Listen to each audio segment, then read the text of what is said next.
China holds 3.2 trillion US dollars in foreign reserves. That's enough money to buy Apple, Microsoft, and Google combined with cash left over. It's the largest pile of American currency controlled by any foreign nation in history. And right now, in 2025, China is widely believed by analysts to be interested in gradually reducing it. But here's the paradox that should terrify every American. Despite having more dollars than most countries' entire economies, despite expressing interest in breaking free from American financial dominance, despite years of trade wars and political tensions, China can't realistically dump those dollars without risking serious economic consequences, according to many economists. This isn't about economics textbooks or complicated theories. This is about a financial trap that some experts describe as so structurally rigid that the world's second-largest economy appears caught inside it with no easy escape route. And when you understand how this trap works, when you see the mechanisms that many analysts say keep China locked into the dollar system, you'll realize something disturbing about global finance. The United States didn't just create the world's reserve currency. Some commentators even describe it as a kind of financial prison. And every country on Earth, including our biggest rival,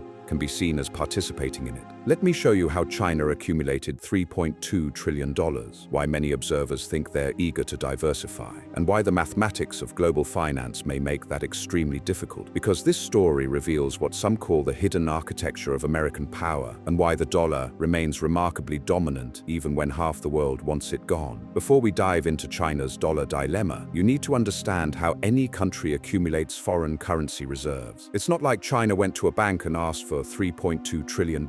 These reserves built up over decades through trade surpluses and economic policy decisions that seemed brilliant at the time but later created an inescapable dependency. Here's how it works. When Chinese companies export goods to America, American buyers pay in dollars. Those dollars flow into China's banking system. The Chinese central bank, the People's Bank of China, faces a choice. Let those dollars circulate in China's domestic economy, or exchange them for yuan and hold the dollars as reserves. For 20 years, China chose the second option. They accumulated dollars and used them to buy US Treasury bonds. This served multiple purposes. It kept China's currency artificially weak, making Chinese exports cheaper and more competitive. It provided a safe place to park the money, and it gave China influence over American interest rates by becoming one of the largest holders of US debt. The strategy worked brilliantly. China became the world's factory.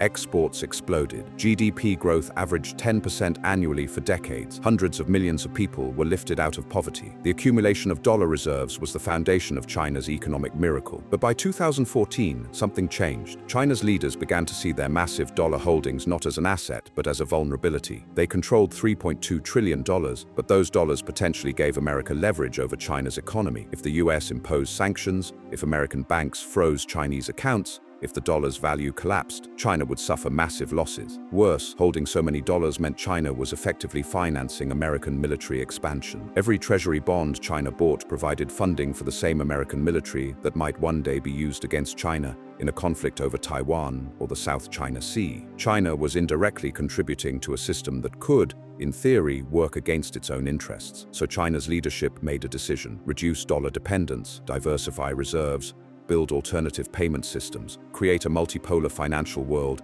where the dollar wasn't king. They called it de-dollarization, and it became a national priority. The results have been impressive on paper. China launched the Belt and Road Initiative, lending money in yuan to developing countries. They created the Asian Infrastructure Investment Bank to compete with World Bank dollar lending. They built CBDC, a digital yuan that could bypass the dollar system entirely. They signed currency swap agreements with dozens of countries, allowing trade in yuan instead of dollars. China even convinced Saudi Arabia to consider accepting yuan for oil payments, challenging the petrodollar system that had lasted 50 years. They've been buying gold, accumulating over 2,000 tons to back their currency with hard assets instead of American promises. But here's what hasn't changed. China still holds $3.2 trillion.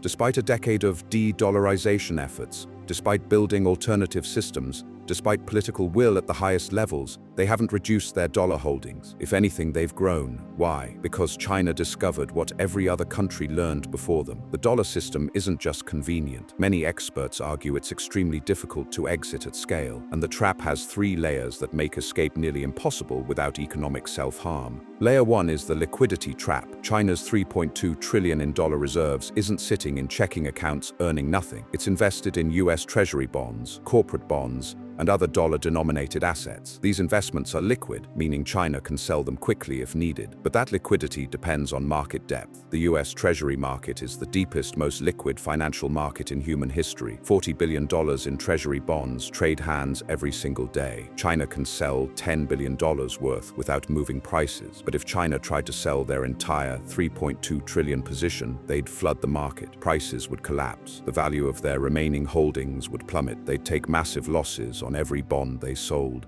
It's like trying to sell 1 million shares of stock all at once. The first 100 shares sell at market price. The next 1,000 sell for less. By the time you're selling the last 100,000 shares, the price has crashed, and you're getting pennies on the dollar. China's dollar reserves are so large that attempting to sell them would destroy their value in the process. Layer 2 is the reinvestment trap. Even if China could somehow sell their dollar reserves without taking massive losses, they'd face an even bigger problem. What do they buy instead? The global economy runs on dollars. Oil is priced in dollars. Most commodities are priced in dollars. International trade is conducted in dollars. If China converted their $3.2 trillion into euros, they'd overwhelm the European bond market. Europe's economy isn't large enough to absorb that much capital. If they bought yen, they'd cause massive inflation in Japan. If they bought gold, they'd drive prices so high that their later purchases would become impossibly expensive. There simply isn't another market deep enough, liquid enough, and stable enough to absorb $3.2 trillion. The dollar system has grown so large that alternatives can't handle the overflow. China is trapped not just by the size of their holdings, but by the lack of viable alternatives at that scale. Layer 3 is the retaliation trap. This is the most dangerous layer because it's political, not economic. If China began dumping dollars on a massive scale, many analysts believe it would be seen as an act of economic aggression against the United States. The American response would likely be swift and severe. The US could freeze Chinese assets held in American banks. They could ban Chinese financial institutions from the SWIFT payment system. They could impose sanctions that would cut China off from the global financial network entirely. The economic damage to China could far exceed any benefit from reducing dollar exposure. This isn't theoretical. America has used financial tools before. When Russia invaded Ukraine, the US froze Russian central bank reserves and expelled Russian banks from SWIFT. Russia's economy contracted by 6% in a single year. China watched and learned that holding dollar reserves provides security, but attempting to dump them could invite retaliation. So China finds itself in a difficult position. They can't sell their dollars without destroying their value. They can't buy alternatives without destabilizing global markets. And they can't move too aggressively without risking American retaliation that could cripple their economy. This is what some experts call the genius of the dollar trap. It's not maintained by American military force or political coercion. It's maintained by mathematics. The system has grown so large, so interconnected, so essential to global commerce that escaping it becomes economically irrational for any participant, no matter how much they want out. But the trap goes deeper than China's central bank reserves. It extends into the entire Chinese economy in ways that make de-dollarization extremely challenging. Chinese companies owe over $400 billion in foreign debt. Most of it is dollar-denominated. If China's currency weakened significantly against the dollar, these companies would face bankruptcy as their debt burden exploded in yuan terms. Chinese banks hold trillions in dollar-denominated assets. Chinese investors own American real estate, stocks, and bonds worth hundreds of billions. The entire Chinese economy is deeply intertwined with the dollar system. Pulling out would be like trying to remove your circulatory system while staying alive. And here's the cruelest irony. The more successful China becomes, the deeper they sink into the dollar trap. Every year, China runs a trade surplus with America. More dollars flow into their economy. Every Chinese company that goes global needs dollar financing. Every Chinese investor seeking international diversification buys dollar assets. Success in the global economy requires participation in the dollar system, and participation in the dollar system creates dependency that becomes extremely difficult to break. China's rise to superpower status didn't free them from American financial influence. It made them more dependent on it. This dependency extends beyond economics into geopolitics. China's $3.2 trillion in dollar reserves can give America leverage in international disputes. When tensions rise over Taiwan, when trade wars escalate,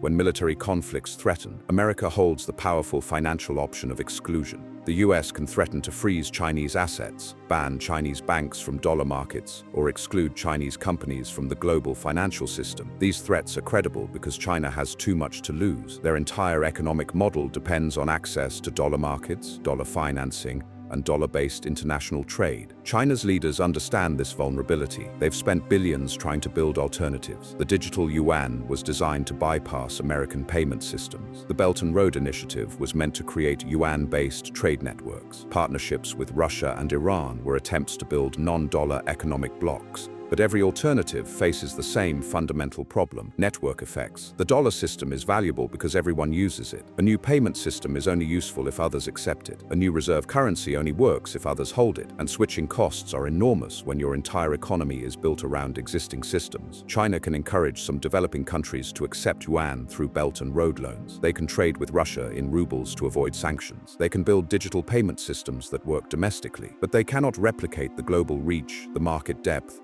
the institutional infrastructure that makes the dollar system indispensable. The mathematics are brutal. China needs to reduce dollar dependency for strategic reasons, but every path toward de-dollarization involves short-term economic pain that could destabilize their entire system, and the long-term benefits depend on other countries making the same switch simultaneously, which requires coordination that may be extremely difficult to achieve. So China continues accumulating dollars while publicly calling for alternatives. They build parallel systems while privately relying on existing ones. They criticize American financial dominance while deepening their participation in American financial markets. This isn't hypocrisy, it's rational behavior within a complex system. China is affected by the same mechanisms that influence every other country in the dollar system: size, liquidity, network effects, and switching costs that make escape extremely costly, regardless of political preferences. The dollar trap reveals something profound about modern economic power. Military dominance can be challenged by building better weapons. Technological leadership can be overcome through innovation and investment. Cultural influence can shift as societies change and evolve. But financial architecture is different. Once a monetary system reaches critical mass, once it becomes essential infrastructure for global commerce, replacing it requires coordinated action by multiple parties who all have different incentives and conflicting interests. China holds $3.2 trillion, not because they want to, but because the system makes it extremely difficult to do otherwise. And that system has evolved in a way that can make exit nearly impossible without catastrophic losses. The United States built more than a reserve currency. They built a financial ecosystem so comprehensive, so integrated, so essential that participation became mandatory for anyone wanting to compete in the global economy. And the bigger you get, the more dependent you become. 3 layers of traps: liquidity, reinvestment, and retaliation, each one described by analysts as making escape extremely difficult, each one more brutal than the last. And China appears to have walked into all 3 simultaneously. This is what some call the hidden architecture of American power: not aircraft carriers or nuclear weapons, not technology or innovation, financial infrastructure so deep, so comprehensive, so mathematically expansive that even our greatest rival can't easily break free. China's $3.2 trillion problem isn't a Chinese problem, it's the world's problem, because every country that participates in global trade faces the same trap: hold dollars and finance American power. Don't hold dollars and risk exclusion from global commerce. There's no third option, according to many analysts. The dollar system has become like gravity. You can't see it, you can't touch it, but it shapes everything. Every trade deal, every investment decision, every economic strategy must account for dollar dependency. And the bigger you get, the stronger the gravitational pull becomes. China built the world's second-largest economy while participating in what some describe as America's financial ecosystem. They lifted 800 million people out of poverty while relying on the dollar system. They became a superpower while remaining connected to American financial infrastructure. That's not failure. That's the system working exactly as designed. And until someone builds an alternative with the same depth, the same liquidity, the same global reach, the trap remains extremely difficult to escape. China will likely keep accumulating dollars. Most experts argue they have little choice. The mathematics of global finance appear to have made that decision for them. And every dollar they accumulate arguably makes America stronger, China more dependent, and the trap more inescapable. If this changed how you see the dollar's dominance, if you finally understand why America's financial power remains remarkably strong, even when half the world wants it gone, then you're starting to see how the system really works. The answers aren't in military budgets or trade statistics. They're in the architecture of money itself. And that architecture was built to last,